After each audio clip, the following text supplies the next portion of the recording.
Hello అండి. Welcome to my channel. ఈరోజు మనం చికెన్ పచ్చడిని పెట్టుకుందాము. ముందుగా హాఫ్ కేజీ బోన్లెస్ చికెన్ని తీసుకొని దాన్ని నీట్గా వాష్ చేసుకున్నాను. తర్వాత ఆ చికెన్లో పసుపు, ఉప్పు ఇంకా ఆయిల్ వేసి మంచిగా మిక్స్ చేసుకోవాలి.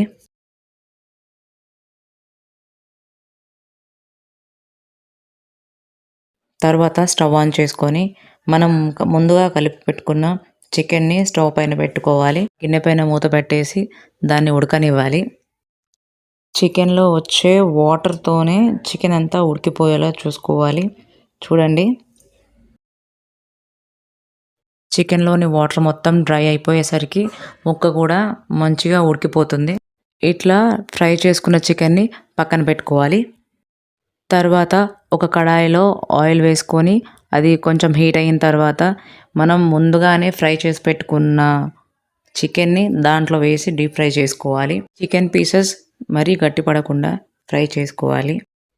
ఇప్పుడు మనం మసాలా రెడీ చేసుకోవడానికి వీడియోలో చూపిస్తున్నట్టు ఇలాచి, అనాస పువ్వు, సాజీరా, పట్ట, లవంగాలు, జీరా, మెంతులు ఇవన్నీ ఒక బాండీ పెట్టుకొని డ్రై ఫ్రై అనేది చేసుకోవాలి.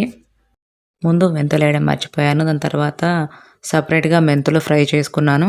ఇలా డ్రై రోస్ట్ చేసిన మసాలాని చల్లారిన తర్వాత ఓ మిక్సీ జార్లో తీసుకొని దాంట్లో ధనియాల పొడి కూడా వేసి ఫైన్ పౌడర్గా చేసి పక్కన పెట్టుకోవాలి. ఈ మసాలా మనం రెడీ చేసుకునేసరికి పక్కనే చికెన్ కూడా మంచి గోల్డెన్ బ్రౌన్ కలర్లో ఉడికిపోయింది. దీన్ని తీసి పక్కన పెట్టుకోవాలి. తర్వాత అదే ఆయిల్లోకి అల్లం వెల్లుల్లి పేస్ట్ వేసి పచ్చివాసన పోయేంత వరకు వేయించుకోవాలి.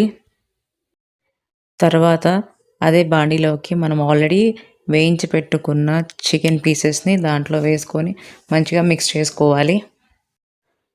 తర్వాత స్టవ్ ఆఫ్ చేసుకొని అది కొంచెం చల్లారిన తర్వాత మిర్చి పౌడర్ వేసుకొని కలుపుకోవాలి. కారం స్మెల్ అనేది పోయేదాకా కలుపుకోవాలి. తర్వాత మనం ఆల్రెడీ పౌడర్ చేసి పెట్టుకున్న మసాలాని దీంట్లో వేసుకొని కలుపుకోవాలి.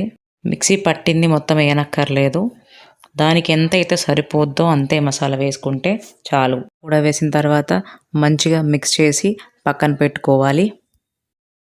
ఇది పూర్తిగా చల్లారిపోయిన తర్వాత నిమ్మరసం దాంట్లో వేసుకోవాలి. టేస్ట్ ఇంకా క్వాంటిటీకి తగ్గట్టు 1 లేదా 2 నిమ్మకాయలని పిండుకోవచ్చు. ఇది నిల్వ పచ్చడి కాబట్టి 2 or 3 months ఖచ్చితంగా ఉంటుంది. కానీ మా ఇంట్లో మాత్రం ఉండదు. రీజన్ ఏందనుకుంటున్నారా? తెలంగాణ వాళ్ళకి ముక్కలేందే ముద్ద దిగదు. కాబట్టి మా ఇంట్లో 2 రోజుల్లోనే ఖతమైపోతుంది. For more videos subscribe mom's kid channel. Thank you.